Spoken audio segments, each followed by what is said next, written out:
Good morning. We are extremely pleased that you are here. It is good to come together for the purpose of co-creating. Do you agree? Yes. Co-creating at its best, really. You're knowing what you are wanting? Yes. Really? You're enjoying the expansion of your desire? It feels good, doesn't it? Yes, really? Really? Have you ever been on vacation and you've been out on the road and you've been sort of free and in an attitude of discovery with no time commitments, just sort of free flowing? And you know that fresh feeling of the universe just yielding to you, fun stuff to see and fun things to feel? It's that fresh feeling that you can have all day, every day, once you start living this real time that we're talking about. So if someone says, did you get your new car? You could say and mean and smile and feel good as you say, no, I'm still dreaming about it. And then they'll go, oh. Oh. But you don't mean, oh. You mean, I'm still dreaming about it. Did you meet that perfect? Did you find your lover yet? No, I'm still dreaming about him. Oh. No, you don't understand. He doesn't have to be here this red hot minute. The idea of him has breathed life into me, the likes of which I cannot even begin to explain. Did you write your best-selling novel yet? No, I'm just dreaming about it. Oh.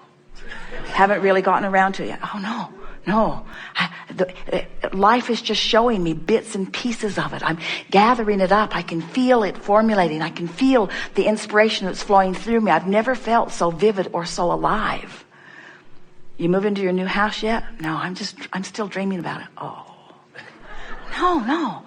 That dreaming about it is good. I'm in the vortex. I'm tuned in with the vibrational reality of it. It's breathing life into me. Oh, sure, it will manifest. But I've found, you can say to your friends, that the more that manifests, the more I have to ensure it. The more I have to move it from place to place. The more I have to clean it. In other words, you watch people. The more they gather, the less good they feel. The less they've got, the better they feel. We're not trying to talk you out of manifestations, friends. We're not. Manifestations are so wonderful, and there is nothing more spiritual than the manifestation of this spirit that you are. Nothing is more delicious than manifestation. But manifestation that comes from alignment is delicious. Manifestation that is dragging you around by the hair is not. And we think that in general, our human friends are hung up on the what-isness of manifestations and depriving themselves of the freedom of the natural joy that comes from rendezvousing with the energy that is truly you. Now that's easy for us to explain to you because we don't have a physical body that we're dragging around. We don't have to bathe it or clothe it or feed it. We don't live in a house that we have to pay rent on or own or insure. In other words, we live in a state of beingness. But here's the big picture for you. So does the larger part of you. You are spirit. You are not thing. You are a being, not a doing. You are a being, not a having. You are a physical being who has the potential of aligning with the clarity and the adventure and the love and the sureness and the worthiness that is really you. And you can tell moment by moment whether you've caught a glimpse of it. And when you do, milk it, milk it, milk it, milk it, milk it, milk it, milk it, until you say incessantly to those around you who say, well, what do you need? You say, I really don't need anything. There's nothing that I need. But I'm always on the quest for alignment. What does that mean? Well, it's sort of a long story, but what it basically means is I'm more than I see or that you see here in this physical body. And I can feel the wholeness of who I am through my emotions, and I'm always on the trail of that. Now, most people won't get it, but you do. You get it. And in fact, you've gotten it so good that you can't go back from it. We should have explained that at the beginning, that you now know too much. You now know too much. You can't go back. You know too much. You can't go back. You are source energy in physical bodies, and the way you feel is everything.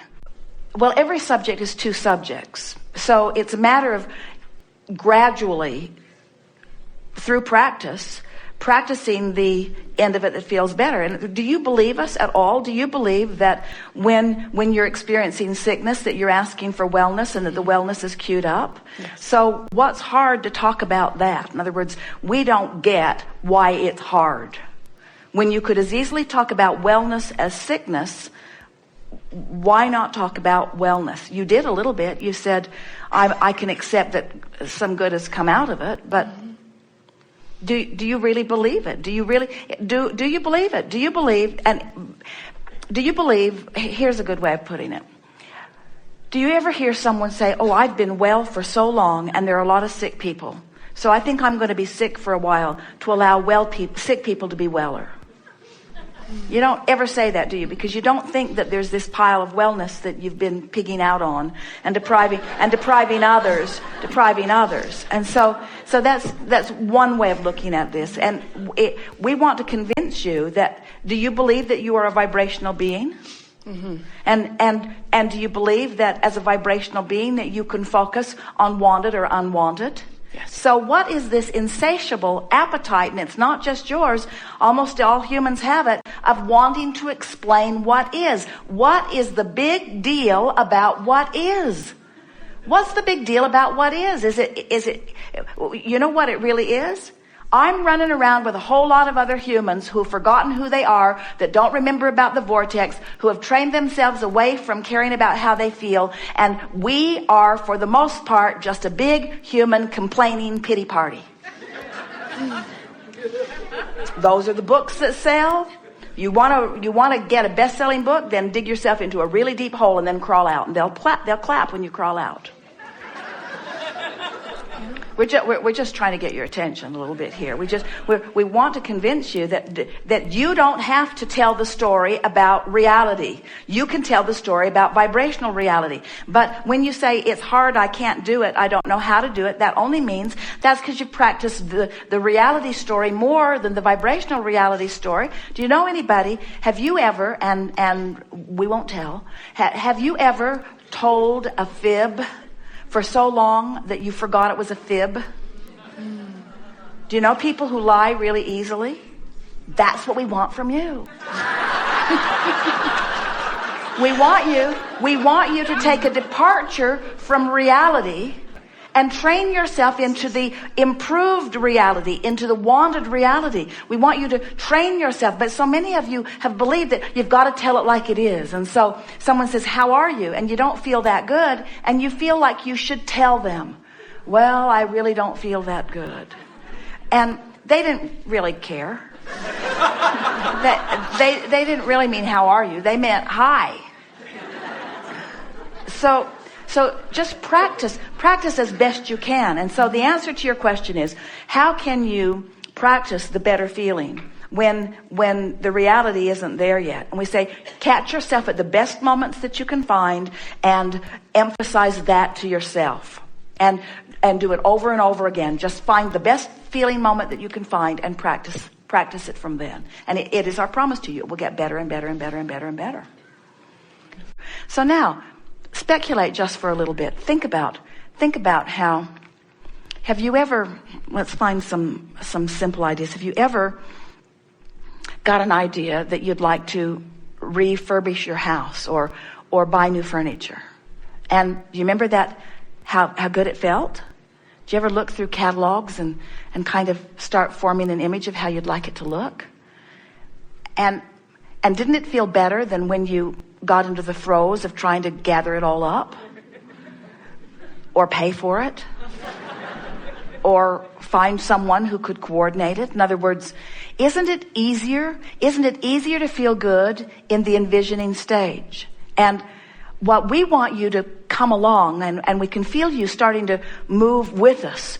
What we want you, if we could convince you that your life is about the way you feel, then it wouldn't matter to you if you're dreaming the new furniture or if you're placing it. If we've really convinced you that how you feel is where it's at. So movie makers just keep dreaming new movies. Authors just keep dreaming new books. Songwriters just keep writing new songs. The creative people never rest on their laurels. The happy creative people only stay happy and creative because they keep writing the next song. You see what we're getting at? They keep painting the next painting. Do you really think the world needs another painting? No, but painters want to paint. Sculptors want to sculpt. Songwriters want to write songs. Musicians want to make music. In other words, you're getting the hang of it, aren't you? In other words, you want to flow the energy. That's how you mold the clay. You want to flow the energy. You want to think the good feeling thoughts. You want to sing the good feeling songs. You want to think the good feeling thoughts. You want to think the good feeling thoughts. You want to think the good feeling thoughts. You don't want to think bad feeling thoughts. You want to think the good feeling thoughts. Now think about it. As we watch people building empires, as we watch relationships coming together, as we watch movements coming into being, do you know that far and away the majority of the movement happens before there is any physical stuff that even comes into being? In other words, as you dream your empire, as you dream your dream employees, as you dream your dream product, as you dream the world's response to it, as you dream that, it's all pure because there's no reality that's clashing with it. You got to dream it as you wanted to dream it. But when you start facing reality and reality clashes with the dream, that's when you lose your connection, and that's when your dream slows down. For example, because the laws of the universe are always working for you to show you this. There's not a shred of evidence anywhere in the universe to the contrary of what we're speaking here. So as you hear it and you begin watching for it, it will show itself to you over and over again till you'll feel your own true power. So let's say, have you ever had an experience, it's more prevalent with men than women, but it happens, where you are having a fist fight with someone. You've actually come to blows. But there was a point before you, or before someone, we'll say you, threw that first punch. There was a point where you could have held that punch back and it would have been better. Because your nose wouldn't have been broken. And you wouldn't now be in jail. In other words, there was a point where if you had used a little willpower, a little personal motivation, you could have pulled the punch back, and even though you were so mad you were spitting bullets, it would have been better because it got worse once the action happened from outside the vortex. You following? Mm-hmm. Have you ever been in the midst of an argument with someone where the more you spewed, the worse it got? It just got bigger and badder and bigger and badder and bigger and badder till it came to blows. Wasn't there a point where if you could have just held back, it would have been better? Aren't there things you have said that you just wish you hadn't said? But once you've crossed that sensitive line, it's crossed. In other words, you can't really take that perspective back. So in the same way that you could pull back your fists, or you could pull back those venomous words, you can also pull back those thoughts, because the thoughts lead to the words and the words lead to the behavior. In other words, it's all part of the expansion process, because as we've been saying to you for years, if you've got negative emotion and you don't know what it means and you don't do something about diluting it and replacing it with better feelings, don't worry, it will get bigger. Because law of attraction insists that it will. And if you still don't do something about it, it will get bigger. And if you still don't do something about it, it will get bigger. Law of attraction insists that it will. And the thing that's so interesting, and this is what we so want you to hear, leading edge creators out here on the leading edge, hearing things for the first time today ever, as that whirlwind, as that vortex of what you don't want gets bigger, as that problem gets bigger, so does the solution. And it is the relationship between the problem getting bigger and the solution that gets bigger that equals the strain within you. In other words, we so want you to hear that, and you said something similar to that to us when you sat down. If the problem didn't get this big, then the solution wouldn't be this big. So the question really is, how big a price am I willing to pay for my solutions? And we want to say to you, we think you're done.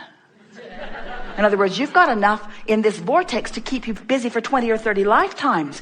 We really don't think that there is any virtue in suffering into this expansion. In other words, that you will all